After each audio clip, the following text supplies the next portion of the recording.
Сайн байна уу? Би постфактын хөтлөгч Бэлгүн байна. Энэ удаагийн дугаарт халдвар төчин судлалын үндэсний төвийн дархлаажуулалтын албаны дарга Даш Пагам оролцож, сүүлийн саруудад нийгмийн эрүүл мэндийн тулгамдсан асуудал болоод буй халдвар төвчнүүд дархлаажуулалтын талаар ярилцлаа. Даш Пагам нь 2005 онд одоогийн анагаахын шинжилгээ ухааны үндэсний их сургуулийг давхар судлаач мэргэжлэр дүүргэн 2014 оноос хойш халдвар төчин судлалын үндэсний төвийн дархлаажуулалтын албаны даргаар ажиллаж байна.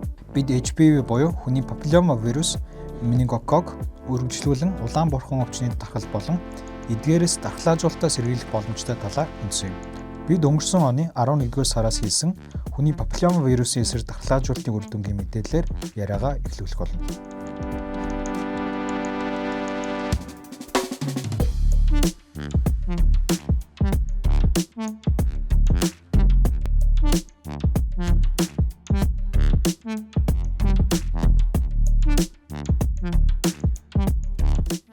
За манай подкастад олцоход баярлалаа. Үнтэй цаг зав зарцуулаад яг одоо энэ халдвар төвчөнд дарах цаг яг энэ үед бидэнд мэдээлэл өгсөн баярлалаа. За юун түрүүнд хөндөх шаардлагатай асуудал нь юу вэ гэхээр яг өсвүүдийн зүгээс дархлаажуудын янз бүрийн хэлбэр хэрэгжүүлдэг тийм. За өнгөрсөн онд 11 сарын сүүлээр HPV буюу одоо хүнийг хүнзэр вирусын эсрэг вакцинжуулалтыг хэрэгжүүлсэн.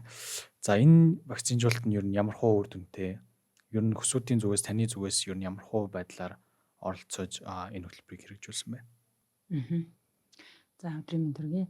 Ерөнхийдөө бол Монгол улс дархлаажуулалтын хөтөлбөртэй. За энэ дархлаажуулалтын хөтөлбөр гэдэг бол одоо хүн амын дунд одоо дэгдэж гарах халдвар төвчнүүдээс сэргийлэх зорилгоор одоо дархлаажуулалтыг 4-5 хэлбэрээр зохион байгуулдаг. Үүний нэг нь бол үндэсний товлол дархлаажуулалт гэж байна. Тэгэхээр үндэсний товлол дархлаажуулалтанд одоо ямар вакцинууд орох уу? За энэ вакцинуудыг хэдэн настай хүүхдүүдэд одоо ямар тун хэмжээ тунтаагаар одоо давтан тунгууд нь хэдэн тун байх уу гэдэг ийм одоо товлол үндэслэлүүдийг бол мэргэжлийн байгууллагууд гаргаад за эрүүл мэндийн яам бодлохоор энэ асуудлыг шийдвэрлээд засгийн газар улсын их хурлаар батлуулдаг. За хүний папиллома вирусын халдварын эсрэг вакциныг Монгол улсад үндэсний товлол дархлаажуулалтанд багтаагаад дархлаажуулалтынхаа тухай хуулинд одоо дархлаажуулалт бол бие даасан хуультай 2000 онд батлагдсан. За энэ батлагдсан хуулинд бол нэмэлт өөрчлөлт оруулаад үндэсний товлолд дархлаажуулалтанд хэрэглэгдэх вакцины нэр төрөлд багтаасан байна. Ингэснээрээ үндэсний хэмжээнд буюу одоо Монгол улсын хэмжээнд 11 настай хүүхдүүдийг хүний папиллома вирусын халдварын эсрэг вакцинаар нэг удаа дархлаажуулна гэсэн ийм товлол бол батлагдсан. За энэ товлолыг 2023 онд дархлаажуулалтын хуулинд нэмэлт өөрчлөлт оруулсан. За мөн 2023 онд 12 сард бол Монгол улсад одоо хэрэглэх энэ вакцины үндэсний товлолыг шинжилэн батлаад засгийн газраар бол батлуулдаг. Мөрдөж ажиллахдаа бол засгийн газрын тогтоолыг мөрдөж ажилладаг. Тэгэхээр засгийн газраар батлуулаад 11 настай хүүхдүүдийг дархлаажуулнаа жил бүр гэдэг энэ товлол батлагдаад 24 оны 11 сараас эхлээд улсын хэмжээнд 11 настай хүүхдүүдийг хүний папиллома вирусын халдварын эсрэг вакцинаар дархлаажуулах ажил бол үндэсний хэмжээнд эхэлсэн. За энэ жил болгон зохион байгуулагдана. Өөрөөр хэлбэл 2024 онд 11 настай хүүхдүүдэд дархлаажуулсан бол 25 онд 11 настай хүүхдүүдэд. За тэгэхээр энэ бол жил болгон тухайн онд 11 настай байгаа эрэгтэй эмэгтэй хүүхдүүдийг дархлаажуулах ажил хийгднэ гэсэн үг. 2024 онд бол үндсэндээ 78,000 орчим үндэсний статистикийн ороноос гаргасан одоо энэ тоогоор бол 11 настай 78,000 орчим хүүхэд улсын хэмжээнд байна гэж статистик тоо байсан. За энэ тооны хувьд бол одоо 28%-ийг нь бид нэр дархлаажуулчихсан байна. Өөрөөр хэлбэл 4 хүүхэд тутмын нэг нь хүний папиллома вирусын халдварын эсрэг вакцинаар дархлаажуулагдсан. За гэхдээ үндэсний товлол дархлаажуулалт нэвтрүүлээд ирэхлээрээ зорилтод хамралтуудыг бол бид нэр төвшүүлдэг.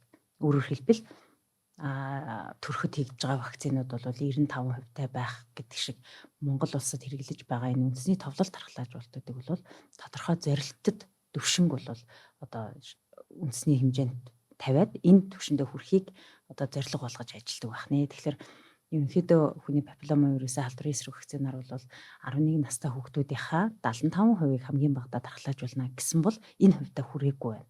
Тэгэхээр цаашдаа ч гэсэн энэ хоцорсон хүүхдүүдийг дархлаажуулалтын тухай хуулийн дээр заасны дагуу бол нөхөн дархлаажуулна гэсэн журамтай байдаг учраас 11 настай 2024 онд бол 11 настай байсан хүүхдүүд маань хэдийгээр хоцорсон тухайн ондоо хамжиж дархлаажуулалтанд хамрагдаагүй ч гэсэн 25 онд бол нөхөж дархлаажуулна. Учир нь гэвэл 24 онд бид нар угаасаа 11 сард эхэлсэн. Тэгэхээр бол хугацаа маань бага байлаа. 24 ондоо бол нэг сар гарan дархлаажуулах ажил хийгдээд үндсэндээ бол хүүхдүүд маань нэг 28% буюу нэг 22 мянган хүүхд бол улсын хэмжээнд хамрагдсан байгаа. Энэ дархлаажуулалт одоо ч гэсэн үргэлжилж байгаа. Дархлаажуулалтын тухай хуулийн дээр бол нөхөн дархлаажуулалтаар дархлаажуулах юм боломж нь байгаа учраас. За HPV-гийн вирусээс шалтгаалаад төрөл бүрийн хавдар үүсэх боломжтой байгаа. Тэгэхээр тэрний нэг нь бол умаа үзүүний хорт хавдар.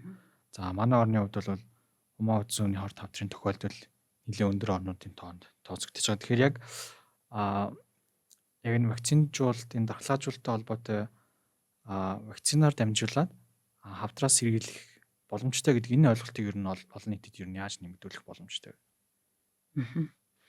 За ерөнхийдөө хүний папиллома вирусээр үүсгэгддэг хэд хэдэн төрлийн хавдар байна гэдгийг эрдэмтэн судлаачид бол тогтооцсон байдаг. Үүний нэг нь бол хоёр хүүсэнд эрэгтэй эмэгтэй аль аль хүүсэндээ бол салстын хавдар, за толгой үзүүний хавдар, салс дотроо бол одоо хам залбиурын хавдрууд, зам анус, одоо шулуун гэцний хавдар. За эрэгтэй хүүсэнд бол эрэгтэй бэлэг эрэгтэн буюу шодон хавдар үүсгдэг. Эмэгтэй хүнд бол умаа үзүүний хавдрыг үүсгдэг. За умаа үзүүний эдгээр хавдрууд дотроо хүний папиллома вирусын шалтгаантай хүний папиллома вирус бол умаа үзүүний одоо 70-90%-ийн шалтгаан болдог байна. Өөрөөр хэлбэл 70-90% нь энэ хүний папиллома вирусээр үүсгэгддэг байна. Тэгэхээр вакциныг одоо хүмүүс ойлгохдоо эмэгтэй хүний өвчин одоо үүсгдэг ийм вирусыг одоо бид нар вакцинаар сэргийлэх гэж байна. Умаа үзүүн хавдар чи эмэгтэй хүнд л тохиолддог шүү гэж ярьдаг. Тэгэхээр энэ вирусээр үүсгэгдэх хавдар бол хоёр хүүсэнд хоёуланд нь тохиолддог. Харин умаа үзүүний хавдар бол илүү одоо олон тоогоор давтамжтайгаар олон тоогоор тохиолдох нь бол эмэгтэйчүүдэд дархалт өндөртэй гэсэн үг байна шүү дээ. Дээр нь одоо дарамт нь бол илүүтэй ингэж харагддаг байна л дээ. Тэгэхээр эмэгтэйчүүдэд бол илүү их дарамттай, маш их олон тоотой давтамжтай тохиолддог ийм хавдар учраас энэ хавдраас сэргийлэх олон улсын бодлого бол одоо 9-15 хүртэл насныхаа хүүхдүүдийн 90%-ийг 90% хамрагдалтайгаар бол дархлаажуулах зам эрт илрүүлэх дараагийн стратегиуд одоо яг энэ хавдартайгаа уялдуулаад олон улс зохион байгуулдаг байна. За жишээ нь хүний папиллома вирусын халдвараар сэргийл одоо вакцинаар энэ хавдрын үүсгэгчтэй тэмцэж штэ тийм ээ.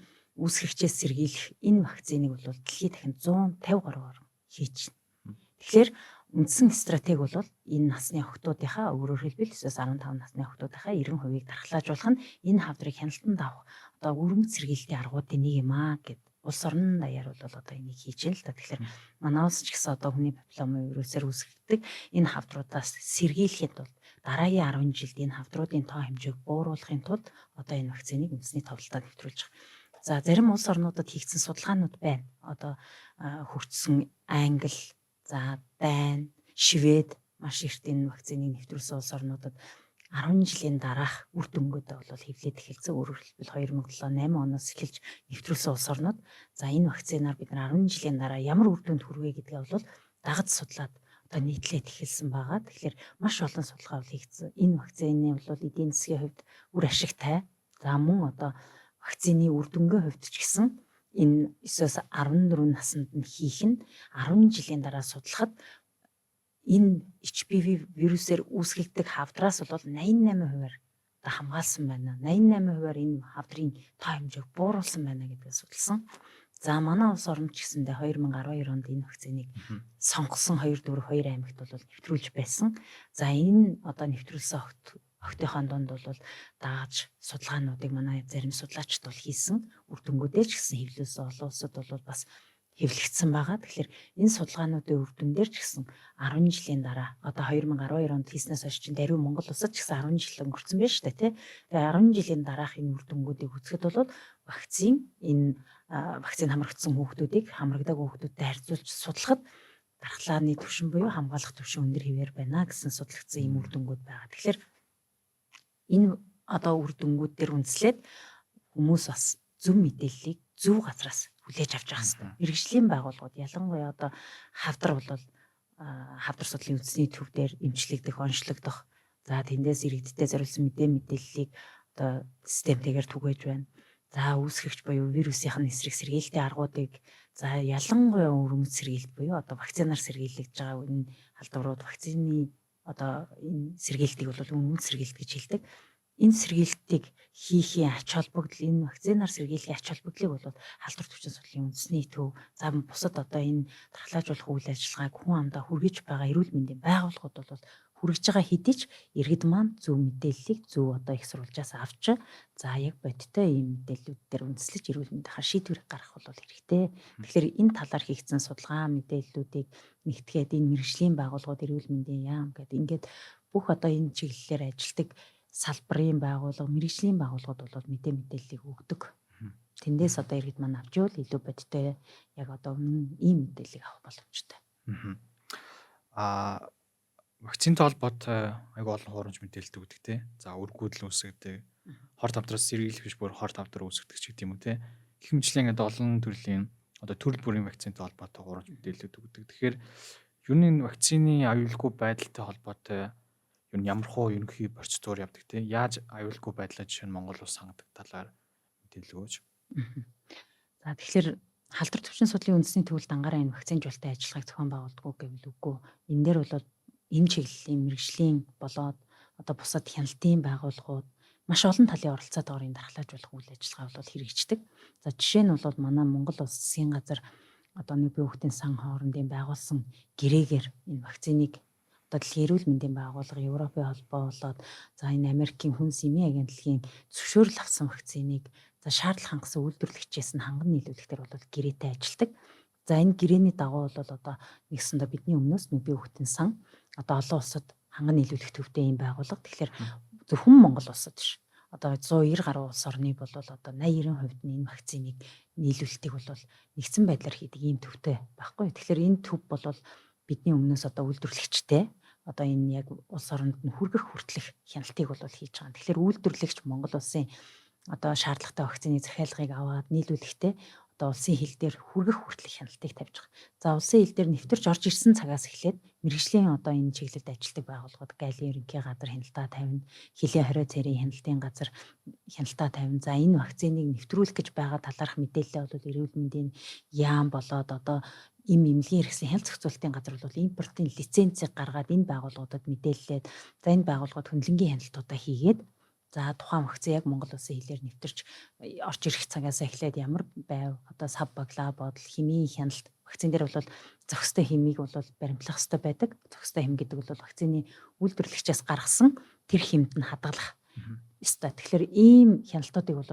төвшин бүртээ хийгээд за одоо Монгол улсын хил дээр хүлээж авсан цагаас эхлээд бол Монгол улсын холбогдох хууль тогтоомжийн дагуу бол одоо хөндлөнгийн болоод дотоодын хяналтуудыг хийж ингэж одоо дархлаажуулах үйл ажиллагааг зохион байгуулдаг. За дархлаажуулах үйл ажиллагааг хүн амдаа хүргэхэд халдвар төвчин судлалын үндэсний төв бол мэргэжлийн одоо зөвлөмж зөвлгөөгөөр энэ үйл ажиллагааг хэрэгжүүлэхэд оролцдог анхан болоо дунд шатны эрүүл мэндийн байгууллагууд за мэргэжлийн төв байгууллагуудыг бол зөвлөмжөөр хангах үүрэгтэй. За энэ вакциныг хинд яаж ямар одоо юугаар товлолоор хийх вэ гэдэг энэ чиглэлийн бодлогыг бол гаргаж ингэж мэргэжил арга зүгээр хангадаг. За яам дээр бол энэ чиглэлийн бүх бодлогод бол холбогдох салбар зөвлөлүүдээр хилцэж ээж гардаг. Тэгэхээр шат болгондоо бол хяналттай явдаг. За анхан шатны нэгжүүд дээр буюу одоо сум өрхийн эрүүл мэндийн төвөөр дамжуулж хүн амдаа дархлаажуулах тусламж үйлчилгээг хүргэж байгаа. Энэ дархлаажуулах тусламж үйлчилгээнд оролцож байгаа эмч мэргэжилтнүүд бүгд сургагдсан хүмүүс байгаа. Дээр нь одоо энэ вакциныг хадгалах тоног төхөөрөмж улсаас 100% хангадаг. За доктортой байдлыг одоо хариуцж явдаг гэсэн үг. Тэгэхээр энэ вакциныг хадгалах, тээвэрлэх тоног төхөөрөмж ч гэсэн өөрөө дэлхийд дахинд яг хүлээн зөвшөөрөгдсөн байх ёстой байдаг учраас бүгд стандартад нийцсэн одоо олон улсын зөвшөөрөл авсан бүтээгдэхүүнүүдийг бол энэ вакциныг хадгалах, тээвэрлэхэд бол хэрэгэлдэг гэсэн үг. Тэгэхээр энэ бүх үйл ажиллагаанд бол хөндлөнгийн болоод одоо бусад байгууллагууд бол хууль тогтоомж хадагуу хяналтаа тавьж явдаг. Мэдээж манайд одоо ашиглаж байгаа бүх вакцинууд ямар нэг байдлаар дэлхийн эрүүл мэндийн байгууллагын зөвшөөрөлтөй байна гэсэн үг тий. Бүх вакцин ялангуяа товлол дархлаажуулалт буюу одоо үндэсний товлолын дагуу 0-15 хүртэл насны хүүхдүүдтэй хийдэг энэ одоо вакциныг бол олон улсын байгууллагаар хуулиндаа заасан байдаг. Дэлхийн эрүүл мэндийн байгууллагын батламж болоод одоо энэ олон улсын чанар баталгаажлтыг авсан үйлдвэрлэгчээс нь нийлүүлнэ гэдэг ийм одоо заавар зөвлөмжтэй байдаг. За 11-12 сар гээд HPV-тэй холбоотой вакцинжуул тэгээд дархлаажуул тэгээд янз бүрийн бас хуурамч мэдээлэлтэй хариулт өгсөн. За манай төв ч гэсэн ялгаагүй HPV-тэй холбоотой бас хэд хэдэн баримт шалгалтуудыг яг тухайн вакцинжуулалтын хөтөлбөр хэрэгжиж явах үед бас хийж ирсэн. За яг энийг залгаад менингокок тий яг энэ халдвар төвчин залгаад гараад ирсэн. За яг энэ өвчин ер нь хэр аюултай өвчин бэ? Яаж ер нь иргэд сэргийлэх боломжтой вэ?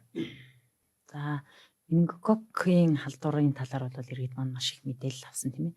За энэ бол вакцинаар нэг сэргийлэгдэх халдвар ч гэсэндээ ерөнхийдөө бол сэргийлэлтийн арга хэмжээ нь бол өвөрмөц болоод өвөрмөц бус гэсэн хоёр сэргийлэлттэй. За өвөрмөц сэргийлэлт нь бол одоо вакциныг хийх зэрэлтэд насны бүлэгт. За гэхдээ товлолт дархлаажуулалт бол биш. Товлолт гэдэг маань одоо Монгол улсад мөрдөгдөх одоо үндэсний товлол гэж байна шүү дээ. Одоо та хүүхэд төрөмөгцөн ямар вакцин хийх үү, ямар халдвараа сэргийлэх зорилгоор тэр халдварууд нь бол одоо B-гифтэд, BCG буюу одоо халдвар сүрэг хэмжлээ. Энэ шиг бол ингэж үндэсний товлолд орсон вакцин бол биш.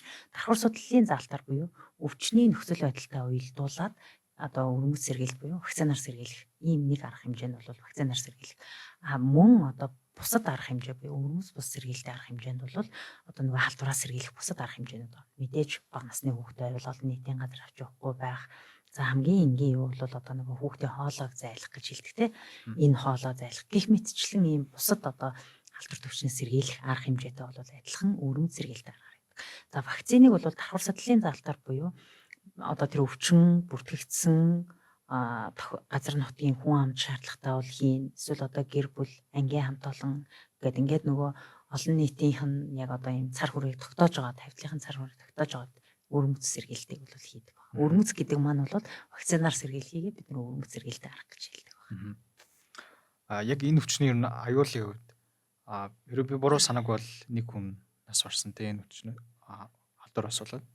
За тийм ерөнхийдөө бол бага насны хүүхэд өвддөг, хүндэрдэг ийм халдварт өвчин. За эрт эмнэлэгт хандах тусмаа аврагдах боломжтой. Амь наснаас бол одоо энтхээс сэргийлдэг бахан. Тэгэхээр аль болох хүүхдийг бол дархлааг нь дэмжих ийм аргуудаар бол бас эцэгчүүд маань илүү их одоо сэргийлэлтийн аргуудыг бол хэрэглэх хэрэгтэй шаардлагатай байдаг. Ер нь бол нас баралт өндөртэй өвчний нэгт ордог байна. Улаан бурхан, менингит гих мэтчлээ эдгээр өвчнүүд бол халдварлалт болоод одоо хүндэрч энэх эрсдлүүд бол өндөр. За менингок залгаад бас улаан бурхан гараад ирсэн те одоо 2 сар одоо ингээ 3 дахь сар руу орох чинь бас сүүлийн мэдээгээр бол 4 тохиолдол бүртгэгдсэн байгаа гэсэн те. За бас зөөвөрлөгдөж орж ирж байгаа гэж мэдээ авсан. За яг энэ өвчин бас ер нь хэр аюултай өвчин бэ? Өмнө нь бол бас Монголд тархаж ирсэн бас тодорхой хэмжээнд амжилттай сэргийлсэн те вакцинжуулалтын хөтөлбөрийн дагуу. Тэгэхээр энэ өвчин ер нь яагаад одоо тархаж байгаа вэ? Энэ дээр өсүүдийн хувьд ер нь ямар мэдээлэлтэй байгаа вэ?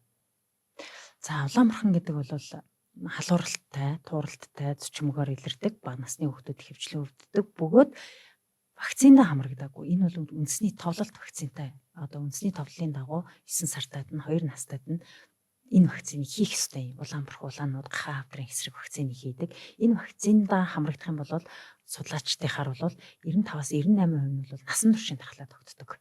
Насан туршийн дархлаа тогтдог. Тэгэхээр хэрвээ вакцинтай юм уу эсвэл өвдсөн байвал насан туршдаа бол энэ халдвараар дахиж өвдөхгүй нэ гэж үзэж болох нь байна. За гэтэл одоо нөгөө цар тахал гээд 2020 оноос эхлээд ерөнхийдөө улс орнууд бол энэ цар тахалтай тэмцэх сэргийлэлтийн арга хэмжээнүүд нь харилцан адилгүй явснаас болоод за мөн одоо эмнэлгийн тусламж үйлчилгээ нөгөө хэвийн үзүүлж ирсэн эмнэлгийн тусламж үйлчилгээ маань ингээд одоо хойш нь болж цар тахалтай тэмцэжсэн шүү дээ. Энэ цаг үеүүдэд бол улс орн одоо энэ дэлхийн улс орнуудын бол хамрагдалт буюу одоо өөрөөр хэлбэл түрүү хэлжсэн юм 98% хүргэж хамрагдуулнаа нийт зорилттой бүлгийнхаа ихлэр 9 сартаа хүүхдүүдийнхаа 98%-ийг хамруулж иж бид нэр энэ халдвараа сэргийлж байгаа. Гэтэл энэ 98% нь хамрагдахгүй 90% гэх юм бол цаана нөлж байгаа 10% бол энэ халдварт хүртэх эрсдэлтэй болчихж байгаа байхгүй. Өөрөөр хэлбэл вакцингүй учраас. Тэгэхээр дэлхийн улс орнуудын хамрагдалт цар тахлын жилүүдэд буурсантай холбоотой буцаад нөгөө вакцинаар сэргийлэгдэх халдваруудын тохиолдол дэлхийд дахинд нэмэгдсэн. Ялангуяа 2023 он 24 онд бол улаан бурхны өвчин бүртгэгдсэн улс орны тоо 100 гаруй байсан. Тохиолдлын тоо бол бүр 600 мянга орчим тохиолдол бүртгэгдсэн. Тэгэхээр энэ бол угаасаа л улаан бурхны хувьд бол маш халдварлалт өндөртэй. Саяны хэлээд байгаа вакцингүй өвдөөгүй хүмүүс бол өвдөх эрсдэлтэй угаасаа өвддөг ийм өвчин учраас дэлхийд дахинд бол энэ тархалт дэгдэлт бол 23 24 онд маш өндөр байсан.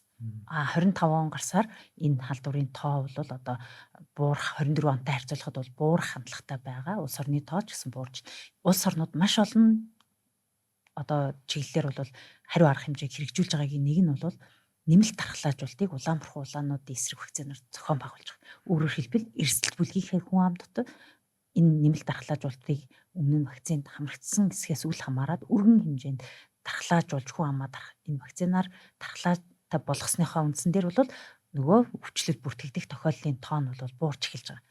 За ерөнхийдөө бол Монгол улсад энэ сэргийлэлт арга хэмжээнүүдийг мөн авсан 23 онд бол Монгол улс одоо 8 сартаас 10 хүртэл насныхаа хүүхдийг бол улаан бурхан улаануудын эсрэг вакцинаар нэмэлтээр тархлаажуулах арга хэмжээг авсан байгаа. За мөн өнгөрсөн 24 онд бас 7-8 сард Монгол улсад зөвөрлөгдсөн 2 тохиолдол ирсэнтэй холбоотой бас тохиолдлууд бүртгэгдсэн. Энэ үед бол хариу арга хэмжээнүүдийг маш сайн авч хэрэгжүүлж вакцинаас хоцорсон болоод хамрагдаагүй хүүхдүүдийг бол тархлаажуулах арга хэмжээг бол зохион байгуулж байгаа. Гэсэн хэдий ч одоо бас сая энэ 25 оны 2 сард бол Вьетнамаас зөвөрлөгдөж 4 тохиолдол орж ирсэн. Өөрөөр хэлбэл яг энэ өвлийн хүүхдийн амралтаар монголчуудын нөгөө аялал жуулчлал Вьетнам руу илүү их чиглэсэн. За Вьетнам өөрөө 24 онд бол оны төгсгөл одоо 11-12 сард бол өвчлөлийн тоо маш их нэмэгдсэн. Одоо ч гэсэн өвчлөлийн тоо өндөртэй байгаа улс орнуудын зүүн өмнөд Азийн улс орнууд дотор бол хамгийн одоо өвчлөл өндөртэй байгаа улс орны нэг. За тэгээд зөвөрлөгдөж орж ирлээ гэдэг бол тухайн халдварыг тэнд байхдаа аваад Монгол улсад одоо ирээд онцлогдож онц тодорч гинэ гэсэн үг байна. Тэгэхээр энэ бол одоо хэрвээ саяны хэлээд байгаа вакцина хамрагдаагүй, урд нь өвдөж байгаагүй бол халдвартай үнэтэй одоо хавьдал болох буюу дээгүүрөө тасалгаанд хамт байхад бол өвддөг ийм хамгийн халдвар өндөртэй халдвар төвчнүүдийн нэг байхгүй. Тэгэхээр эндээс сэргийлэхийн тулд бол хүүхдүүдэд товлолын дагуу 9 сартаад нь 2 настаад нь бүрэн тонд нь хамруулах нь шаардлагатай. Магадгүй хүүхдүүдтэй нь одоо энэ вакциндаа хамрагдаагүй. Их хүүхдийн ягаан дэвтрийн шалгаад үзэхлээр 9 сартаа 2 настайдаа хамрагдаагүй 15 хүртэл насны хүүхдээ байвал даруй өрхийн эрүүл мэндийн төв дээр очиод улаан бурхан улаануудын эсрэг вакцинд нөхөн дархлаажуулах гэдэг ажил бол байнгын зохион байгуулагдж байдаг. Өөрөөр хэлбэл ямар нэгэн шалтгаанаар товлолт буюу одоо тэр товлсон хугацаанд вакциндаа хамрагдаж чадаагүй хүүхдүүдийг дахиад одоо үнгүүгээр одоо өөрөөр хэлбэл үн төлбөр авахгүйгээр нөхөн дархлаажуулдаг улсын хэмжээнд зохион байгуулдаг. Тэгэхээр өрхийн эрүүл мэндийн төвдөө энэ вакциндаа хамрагдах зайлшгүй шаардлагатай. Саяны зөвөрлөгдөж ирсэн тохиолдлууд бол вакциндаа хамрагдаагүй хүмүүс байсан учраас өөрөөр хэлбэл одоо вакцинаар бол сэргийлэгдээгүй хүн ам маань өртөж гинэ гэсэн үг байна. За ингээд ер нь сүүлийн цөөн хэдэн сард тохиолдсон те одоо Монгол улс тохиолдсон халдвар төвчнтэй холбоотой сэдвүүний талаар хөндлөө. Тэгээд ер нь өсвүүдэд 10 жил ажилласан яг мэргэжилтний үед ингээ анх ажиллаж байхад тэр ер нь ингээ одоо харж байхад ер нь хуурамч мэдээлэл дархлаажуултын ажилд ер нь ямар хөө байдлаар нөлөөлж байна. Энд одоо иргэдийн итгэл суларч гэнэ үү те вакцинжуулалтын хамрагдал буурж гэнэ үү? Ер нь ямар хөө сөрөг өр нөлөөнөнд ажиглагдж байгаа вэ? Ерөнхийдөө дэлхийд дахинаар цар тахал бүртгэгдснээс хойш за мөн одоо сошиал ертөнц гэдэг байгаа тийм ээ. Одоо сошиалар бол ялангуяа Facebook, Twitter энэ одоо бусад хүмүүсийн дунд өргөн хэрэглээнд байгаа энэ мэдээллүүд одоо энэ цахим ертөнцид бол худал өөрсдийнхөө үзэл бодлыг одоо шууд бичдэг. За энэ бичсэн мэдээлэл зарим хүмүүс хэтэрхий их автдаг.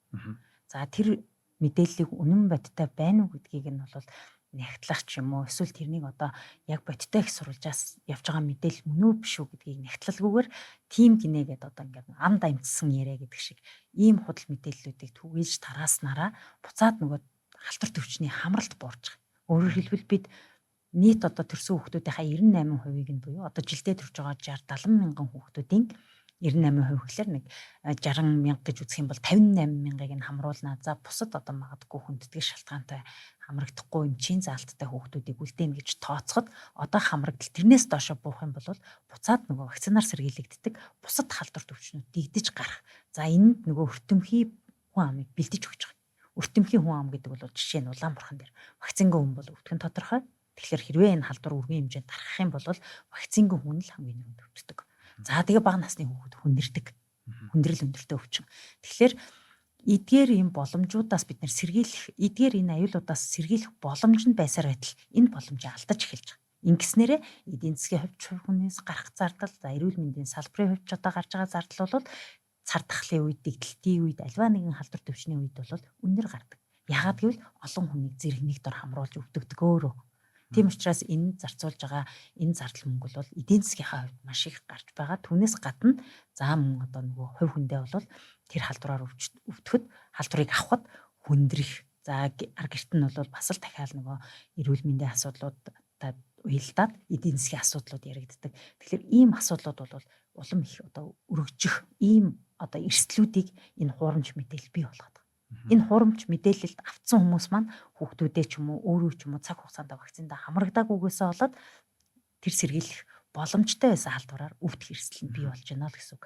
За дэлхийд дахин зөвхөн ганц Улаанбархан гэхгүйгээр бидний одоогоор бол сэргийлж ер нь хяналтандаа авцсан байгаа сахуу хөхүүл ханаад гэдэг. Одоо бид нар хүүхдийг 2 сартай, 3 сартай, 4 сартай байхад 3 тун хийгээ сэргийлчихэд байгаа. Сахуу хөхүүл ханаад. Сахуу гэдэг бол түнхтэр одоо ингээд цагаан будаа шиг ийм одоо үсгүр үсээд тэгээд тэр нь ингээ амьсгалж болохгүй болтлох ийм хэмжээнд хүрдэг ийм халдвар төвч. За нэг гар үсэгтэй. За мөн хөхүүл ханаад. Одоо ингээд зогсолтгүйгээр ханиалгасаар байгаад ерөнхийдөө бол энэ амьсгал зүрх судасны дутагдал гэдэг юмар бас насрах өндөр эрсдэлтэй байдаг ийм халдварууд байдаг бахан л дээ. Тэгэхээр энэ халдваруудаас дэлхийд дахин улс орнууд ингээд өөрсдийн гэсэн товлолоор вакцинжуулсныхаа үр дүнд ийм вакцинаар сэргийлэгдэх халдваруудыг хяналтанд авсан байсан бол одоо буцаад нөгөө хамралт буураад ирэхийнхаа хэрээр нөгөө халдварууд улс орнуудад дэгдэж байгаа. Өөрөөр хэлбэл хөхүүл ханаад одоо хөрш зэрэгэлдээ Казахстан, Оросын холбооны улсад бүртгэгдэж байна. Сахуугийн өвчлөл бүгд найрамдах хятад ард улсын урд бүс нутгаар нь бол маш их тохиол бүртгэж байгаа. Одоо бол энэ өдөртөө одоо хэдэн хүн Монголоос гараад хичнээн хүн орж иж байгаа байлаа. Ингээд тооцоод үзэхэд бол даяарчлагдчихсан энэ одоо нийгэмд бол бусад улс орнуудаас энэ халдвар төвчнийг бол зөөврлөн орж ирэх боломжтой, өөрөө өвдөх, за бусдыг өвдөх ийм эрсдлүүдтэй байгаа юм. Тэгэхээр энэ дээр бол бид нар одоо сэргийлж болох халдваруудаас бол вакцинаар цаг хугацаанд товлолт хугацаанд ингэж хамрагдсанараа сэргийлээд байна. За ийм учраас нөгөө хүмүүс энэ халдваруудын аюулыг мартаж байгаа. За ямар тал Улаанбарханыг Монгол хүн Улаанбархан гэж одоо ингэж бурхантай зөөрлж тэ. Яагад гэвэл одоо вакцины нэвтрэхээс өмнө бол энэ халдвараар бага насны хүүхдүүд маш их энддэг байсан. Сэргийлдэггүй учраас. Вакциныг 74 оноос хойш нэвтрүүлээд одоо 50 жил болж байхад бол дэлхийд даяар одоо энэ вакцины үр дүнд ерөнхийдөө бол 154 одоо дархлаажуулалтын хөтөлбөрийн үр дүнд бол 154 сая хүнийг бол 50 жилийн хугацаанд амь насыг нь аварсан гэсэн ийм эрдэмтдийн судалгаа тооцоо байдаг. Харин үүний 94 сая нь бол Улаанбарханаар өвдөж эндэх эрсдэлтэй байсан хүн амаа бид нар сэргийлж чадчихэ гэдэг ийм тооцоолол судалгаа дэлхийд дахинд бол гарсан байгаа.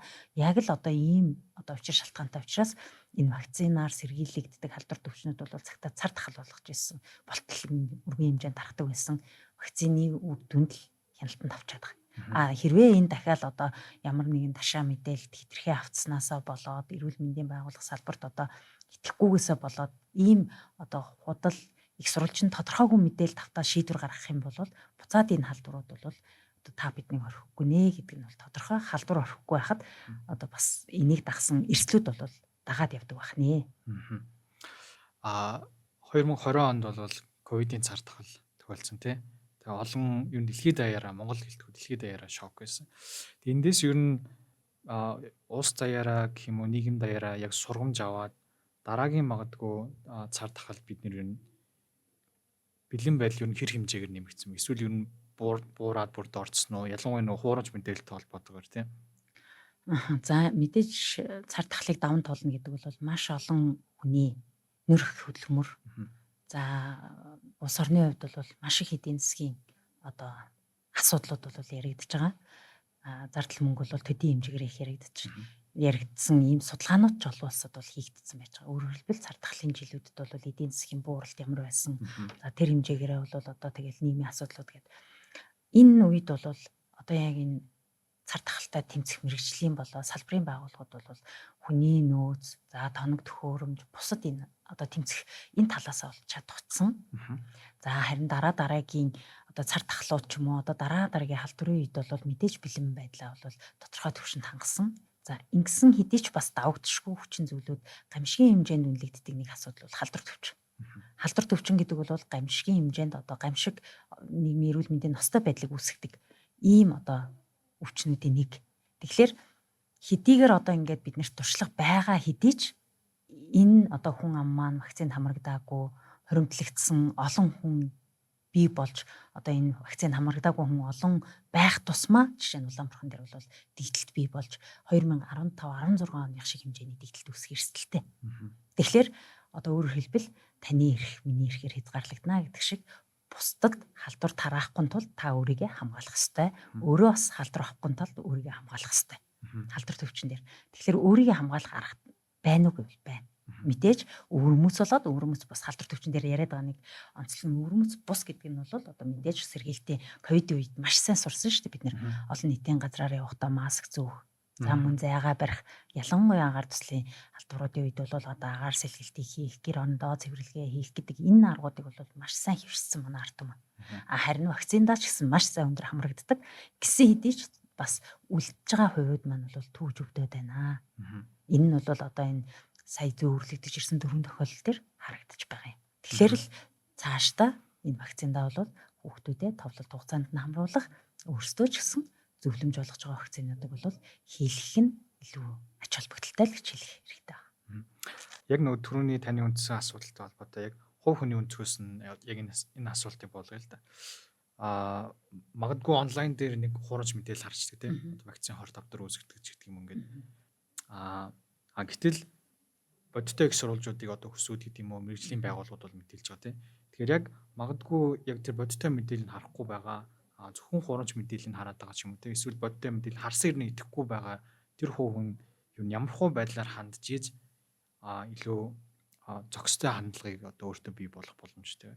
Түрүүс нөгөө бид нар бол ганцаараа амьдраагүй нийгэмд амьдарч байгаа. Тийм учраас өөрийгөө хамгаалах болон бусдыг хамгаалах нэг тийм үүрэг гэх юм уу одоо нийгэм доктортой байдлыг хадгалах тийм шаардлага байгаад байна тийм. Тэгэхээр яг энэ талаас нь гэх юм уу ямар хуу байдлаар хандах боломжтой вэ?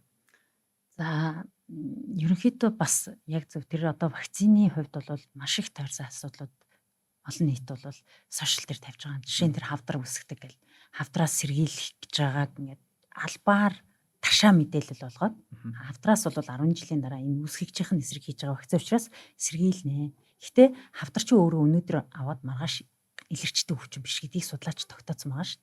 Мэдээж тэр одоо хавдрын одоо өөрийнх нь өвчнийх нь эмгэг зам бол тодорхой хугацааны дараа гардаг. Гэтэл тийм хурдан үр дүнгээ үзэхгүй байхгүй бид нар. Одоо өнөөдөр вакцин Улаанбархныг бол бид нар өнөөдөр хийж чад 14 хоногийн дараа таныг хамгаална гэж хэлж байгаатай адилхан вакцинууд бол биш. Вакцин болгон өөр өөрийн гэсэн онцлогтой байдаг. Өөр өөрийн гэсэн онцлогтой, өөр өөрийн гэсэн насанд, өөр өөрийн гэсэн одоо тэр өвчний одоо юутай нэг эмгэг замтай нэг холбогддог учраас янз бүрийн байгаад байгаа. Одоо энэ вакцины ялгаатай байдлууд байгаад байгаа. Жишээ нь Улаанбархан бол хийлгээд 14 хоногийн дараагаас таны бие дархлаа тогтоод 2 тунгаа авчих юм бол бүрэн тунтай болоод одоо бүрэн тун гэж хэлдэг те бүрэн вакцинд хамрагдчих юм бол насан туршийн дархлаа тогтноо.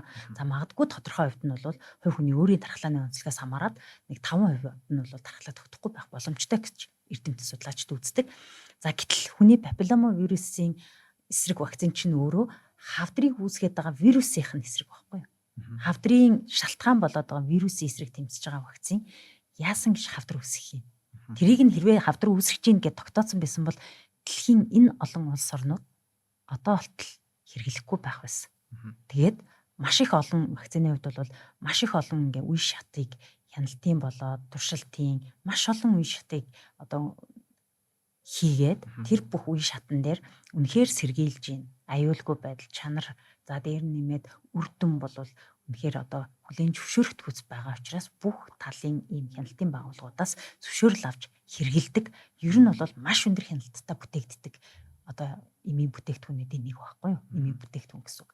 Тэгэхээр энийг одоо шинжлэх ухааны талаас нь ойлгохгүй бол ядаж тэр нөгөө олон улсад хийгдсэн судалгаануудын ингээд нэг мэдээлэл одоо мэдээлэл 900 болсон учраас зөв их сурвалжаас нь аваад харчих хэрэгтэй.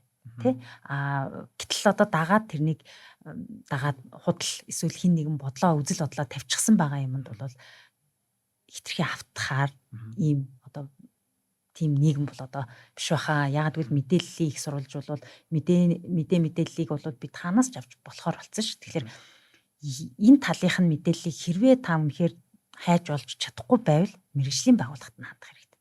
Өөрийнхөө үзэл бодлыг бусдад тулгаад эн чинь ингэж хавдар үсгдэг гэдэг ингээд сошиалор худлаа ингээд нэг ийм аккаунтын цаанаас бичээд шүү дээ тий. Ийм бишэл баймаар байгаа юм. Хэрвээ тэр талаар өөрөө судалж мэдээгүй бол бусдад мэдэмхийрч ярмааргүй байгаа. Мэргэжлийн байгууллагууд нь тэр мэдээлэл өг. Харин энэ вакцин дээр үнэхээр бас анхаарал татах юмнууд байдгүй гэвэл байдаг гэдгийг мэргэжлийн байгууллагууд хэлдэг. Вакцин хийсний дараа хариу оруулууд илэрнэ тодорхой хувьд нь. Тэрийг бол иргэд бас хариу арга хэмжээ яаж авах талаар мэдээлэлтэй байх хэрэгтэй. Энэ мэдээллийн мэргэжлийн байгууллагууд, эрүүл мэндийн байгууллагууд өгдөг байх хэрэгтэй. Тэгтээ энэ дээр бол эцэг эхчүүдэд зөвлөмж болгож өгдөг. Таны хүүхд халуурвал 2-3 өдөр халуурна. За хэрвээ халуурахгүй бол халуураад удах юм бол үзүүлээрэ халуурахт нь шинж тэмдгийн эмчилгээнүүдийг хийгээрэй гэдгийг зөвлөмж болгож өгдөг. За энэ өөрөө буцаал нөгөө дархлааны ингээд системийг ажиллуулж байгаа учраас одоо тэр хүнд хариу урвал илрээд байгаа байхгүй. Тэгэхээр иймэрхүү эрсдлүүдийг илүү одоо том эрсдэл болгож үзэх юм бол цүүний цаана халдвар төвчин олон нийтийг хамарч гарах эрсдэл бидний хүлээж байгаа байхгүй. Тэгэхээр бид энэ одоо тэнцвэрүүдийг ингэж балансалж барих хэрэгтэй. Ийм мэдээллүүдийг бол зөв их сурвалжаас нь авах хэрэгтэй. Анализ хийдэг байх хэрэгтэй. Мэргэжлийн байгууллагуудаас зөвлөмж авдаг байх хэрэгтэй. Хүн одоо бид өвдлөө гэхэд тэр аккаунтын ард байгаа хүн дээр очихгүй байхгүй юу? Одоо тэр аккаунтын ард хин ч байгаа мэдэхгүй шүү дээ. Одоо юу гэдгийг вакцин болохоор тавдар үсгдэг. Үнэхээр магадгүй муугар бодоод би хор тавдартай боллоо гэхэд тэр аккаунтын ард байгаа хүн дээр очихгүй эрүүл мэндийн салбарт л очиж тусламж үйлчилгээ аавна. Эрүүл мэндийн салбарын одоо ажилчдаас очиж дэмж мэрэгчлэтнүүдээс очиж тусламж үйлчилгээ авдаг. Ийм болохоор та хэд маань илүүтэй одоо яг ийм одоо бодиттой үнэнд нь гэж итгэж яваач л гэж хэлмээр. Яг хүүхэн талаас вакцинтэй холбоотой хуурамч мэдээлэл сонсож байгаа нь мэдээж айн тий. Өө ингэ амар өвчин үүсгэж юм байна гэдэг тийм ойлголт тавьчихсан. Тэгэхээр айхаасаа илүүтэй мэрэгжлийн яг бодиттой зөвлөгөөг нөх тэр боломжийг эрэлхийлэх нь бол чухал байна гэж ойлгох нэг тий. Ер нь энэс вакцинжуулалттай холбоотой ер нь олон нийтийн зүгээс яг бодиттой мэдээллийг авахын тулд ер нь Монголын хувьд яг ер нь хаанаас ер нь авч явах боломжтой вэ? Яг практик зөвлөгөө талаас мэдээж хүсүүд бол ажиллаа хийж байгаа. Энэ дээр өөр хандах боломжтой их сурвалжууд юу гэж болох вэ? Ерөөсөө л сум өрхийн эрүүл мэндийн төвүүд маань дархлаажуулалтын тусламж үйлчилгээг одоо дархлаажуулалтын тусламж үйлчилгээ буюу вакцинаар сэргийлэх энэ маань бол нийгмийн эрүүл мэндийн үндсэн тусламж үйлчилгээний нэг. Таныг өвдөхөөс сэргийлээд байгаа тусламж үйлчилгээ байхгүй. Тэгэхээр харьяа сум өрхийн эрүүл мэндийн төвдөө хандаад эмч мэрэгчлэнээсээ зөвлөгөө аваад энэ вакциныг яаж одоо хийх вэ? Ямар товоор хийх вэ? Хийлгэсний дараа миний хүүхдэд хариу урвал юу гарах вэ гэдгийг бол харьяа сум өрхийн эрүүл мэндийн төвийнхөө эмч мэрэгчлэнүүдээс бол асуух ийм нэгдүгээрт одоо хамгийн ойр байгаа танд туслах зөвлөгч бол сум өрхийн эрүүл мэндийн төв эмч. Магадгүй одоо үндэсний хэмжээнд Улаанбаатар хотод үндэсний хэмжээнд туцаар зөвлөгөө авъя гэх юм бол халдвар төвчин судлалын үндэсний төв, за мөн нийгмийн эрүүл мэндийн үндэсний төв дээр бол 119 гэсэн утас байнгын ажилтг эрүүл мэндийн зөвлөгөө зөвлөмжийг өгөөд за мөн одоо бусад мэргэжлийн байгууллагууд руу хандаад энэ мэдээллийг бол авах боломжтой. Гэхдээ одоо бол халдвар төвчин судлалын үндэсний төв дээр 100 дугаарыг утас зөвхөн халдвар төвчин вакцин гэхгүйгээр халдвар төвчний чиглэлээр ингээ мэдээлэл өгч идэг. Тэгэхээр түүнээс гадна яг энэ мэдээллүүдийг бас хаанаас авч болох юм гэхээр их хүүхдийн ягаан дэвтэр. За их хүүхдийн ягаан дэвтэр дээр ямар вакциныг хийх юм, хизээ хийх юм. За мөн одоо ээж төрж яхад ээж зориулсан гарын авлагыг төрхүүд дээр өгдөг байхгүй. Энэ дээр бол яг одоо вакцинуудын талаар мэдээлэл өгөөд ямар товоор хийх, ямар халдвар төвчнөөс сэргийлэх юм гээд энэ халдвар төвчнүүдийн талаар тайлбарлажсан гарын авлагыг өгдөг. Ээжүүд маань энэ гарын авлагтайгаа танилцах хэрэгтэй. Нэгд миний хүүхдэд хизээ ямар вакцин хийх юм гэдгийг. Хоёрт зөвхөн ээжүүд гэлэхгүйгээр аауд, за мөн одоо эмээ өвөө энэ хүмүүст ч гэсэн одоо энэ мэдээллээ түгээх хэрэгтэй. За мэдээж манай товлолт вакцин бол 95% буюу түүнээс дээш хамрагдaltaй байна. Тэгэхээр товлолт гэдэг маань 0-15 хүртэл насныхаа хүүхдүүдэд эцэг эхийн тавьж байгаа анхаарал халамж бол мөн л өндөр л байгаа. Гэтэ энэ хувь маань буурах юм бол одоо ингээл халдвар төвчин бидний хаалгыг төвшөөд байж байгаа. Дэлхийд даяар бол одоо энэ халдвар төвчин сэргэж гин. Тийм учраас энээс сэргийлэх хэрэгтэй юм аа л гэж хэлэх гээд байгаа байхгүй. Тэгэхээр бас энэ талаас бол мэргэжлийн байгууллагуудаас бол чөлөөтэй мэдээллүүдийг авч болно. За мэдээж одоо нөгөө бас нийгмийн сүлжээ маань хөгжихийн ирээр энэ төвүүд маань өөрийн гэсэн бас пэйж хуудасуудтай болцсон байгаа. Сошиал хаягуудтай тий. За мөн аль бие усны одоо вебсайтууд нь ч ажилладаг мэргэжлийн байгууллагуудын халдвар төвчин судлалын үндэсний төвийн пэйж хуудсан дээр бол одоо хүний папиллома вирусын тархлаажуулалтын тархлаажуулалтаас гадна одоо хүний папиллома вирусын халдварын эсрэг вакцины нэвтрүүлсэнтэй холбоотой бол одоо бүтэн нэг хэсэг нь бол яг энэ мэдээлэл зориулж гаргасан шинжилж байгаа олон улсын судалгаа шинжилгээнүүдийг тавьсан байгаа.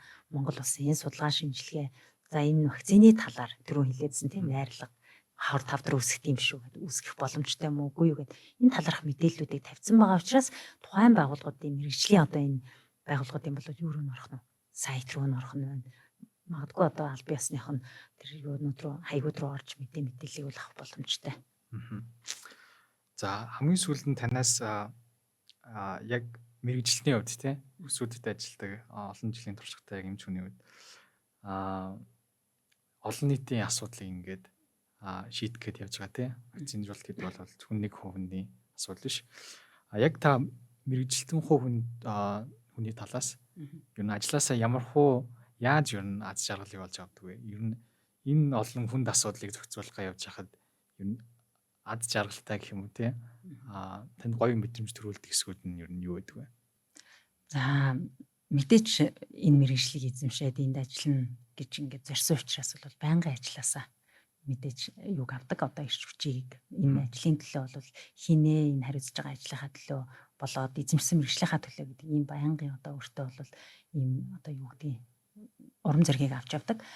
Харин одоо сүүлийн үед бол бид хэд энэ вакцинжуулалтын үр дүнгээр ингэж бахархдаг. Яагаад гэвэл одоо зарим үр дүнгуудыг ингэж дурдах юм бол энэ бол одоо үр дүнгээ бид хэд аргаар тооцож үздэг л дээ. Одоо вакцинжуулалтын үр дүн гэдэг бол хийж байгаа ажлынхаа үед би үр дүнгээ юугаар харах вэ гэвэл халдвар төвчнүүдийн гаралт буурж байгаа.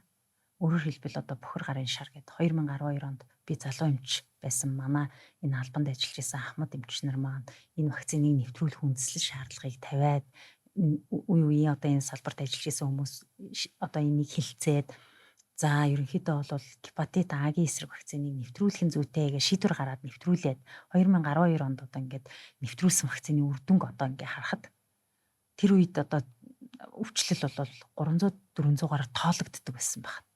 Тэгтэл одоо 1-2-оор л тоологддог болсон. Өөрөөр хэлбэл одоо ингэж вакцины үр дүнд бол одоо нэг хүнийг битгийл нийтээр нь ингэж халдвар төвчнөр өвдүүлэхгүй байгаа нь л бид хэдий одоо ажлын үр дүн тэрүүгээрээ бахархдаг. Мэдээж одоо эвч болгоно л өөрийн гэсэн. Мэдээж асуудал нь маш хүнд болсон байгаа, хүндэрсэн байгаа ийм одоо өвчтөе хүмүүс төр бол эмчнэр маань одоо тухайн үеийн эмчилгээ үйлчилгээг шийдвэрлээд явдаг бол бид бол нийтээр нь халдвар төвчний эсрэг вакцина ингээд товлолт хугацаанд өндөр хамралтайгаар зохион байгуулалт сайтаагаар за мэдээж асуудал тулгуурлахгүй л яах вэ те маш олон талын асуудлууд байгаа. Энэ болгоныг ингээ хамтаар шийдвэрлээ салбараараа ингэж оролцож байгаад хийж байгаа энэ ажлын маань үр дүн бол өвчлөлийг тэр хэмжээгээр бууруулсан байгаа нь маш их үр дүн байхгүй. За хамгийн захын жишээл Бохир гарын шар гэдэг байгаа тэр халдварт одоо А вирус гепатитийн өвчлөлийг 2012 онд вакцин нэвтрүүлэхээс өмнө бол 10,000 хүн амд 300-400 тохиолдол бүртгэгддэг байсан. Энэ халдварыг одоо нэг л тохиолдол жилдээ бүртгэгдэж байна. 2 тохиолдол бүртгэгдэж байна. Энэ бол үнэхээр бас том үр дүн. Хэрвээ тэгээгүй байсан бол таны хүүхэд, миний хүүхэд, бидний хүүхэд энэ вирусын халдвараар эмнэлэг твтэх ийм эрсдлүүд байсан байхгүй. Эмчилгээ тусламж үйлчилгээ авах магадгүй хүндрэх ийм эрсдлүүд байсныг л бид сэргийлж чадж байгаа. Тэгэхээр энэ бол ганцхан одоо юу гэдэг нь хөсөөтийн хийж байгаа ажил ч юм уу ийм одоо талаас нь бол хардаггүй. Энэ бол тогтолцоо бүтнээр ажиллаж байгаа. Эрүүл мэндийн салбар. Учир нь гэвэл анхны нэгжүүд буюу одоо бидний хувьд бол сум өрхийн эрүүл мэндийн төв хамдаа хамгийн түрүүлд ингээ анхлаад тусламж үйлчилгээ үзүүлж байгаа нэгжүүдэд маань бол маш олон чимээгүй бааtruуд байна. Яг тэр вакциныг зөв зохистой хадгалаад хүнд нь зөв одоо техникээр нь тариад маш их процедуртай ийм ажиллалаа. энэ үйл ажиллагааг бол одоо ингээд гардаж зохион байгуулж байгаа. Хэрвээ бид нар одоо тэр хүмүүс маань авахгүйсэн бол энэ халдвар төвчний судлалын үндэсний төв хэдэн ч ажилтнтай байгаа тэд нарт хүргэж чадахгүй нь тодорхой тий. Тэгэхээр сум өрхийн эрүүл мэндийн төвийн эмч мэрэгжилтнүүд, сувилагч энэ чиглэлийн хүмүүс маань бол хүн амдаа тусламж үйлчилгээ хүргээд мэрэгжил мэдээллээр хангаад ингэж ажиллаж байгаагийн үр дүнд одоо хүн амаа бол маш богино хугацаанд дархлаажуулах ийм одоо амжилтууд бол бидэнд байдаг. Ковидын үед бол та бүхэн харж ирсэн тийм ээ. Өдөртөө бол бид 160-70 мянган хүнийг бол оргил үедээ дархлаажуулж ирсэн. Хиний хүчээр гэхэлэр нөгөө л анхан шатанд ажиллаж байгаа эмч мэрэгчлэнүүдийнхаа одоо хүч хөдөлмөр тэднийхээ сэтгэлээр бол одоо ингэж зохион байгуулж ирсэн. Тэгэхээр энэ бүх үйл ажиллагаанд оролцож байгаа хүмүүс бол энэ үр дүнгээ хараад бахархдаг. Энэ шиг одоо бид хүний папиллома вирусын вакциныг одоо нэвтрүүлээд хэдийгээр ингээд даван туулж байгаа зарим одоо буруу ташаа мэдээллийг ингээд эрүүл мэндийн салбар даяараа даван туулгаа явж байгаатай адилхан 10 жилийн дараа бол энэ халдвар өвчлөл буурсан гэдэг судалгааны үр дүнгуудыг бол хараа сууж явах хаа л гэж бодож байгаа. За манай энэ удаагийн дугаарт оролцсонд баярлалаа. Яг энэ нийгмийн эрүүл мэндийн асуудлуудтай холбоотой чухал сэдвээр ярилцсанд баярлалаа. За Баярлалаа. Урьж оролцуулсанд маш их баярлалаа. баярлалаа. Post fact.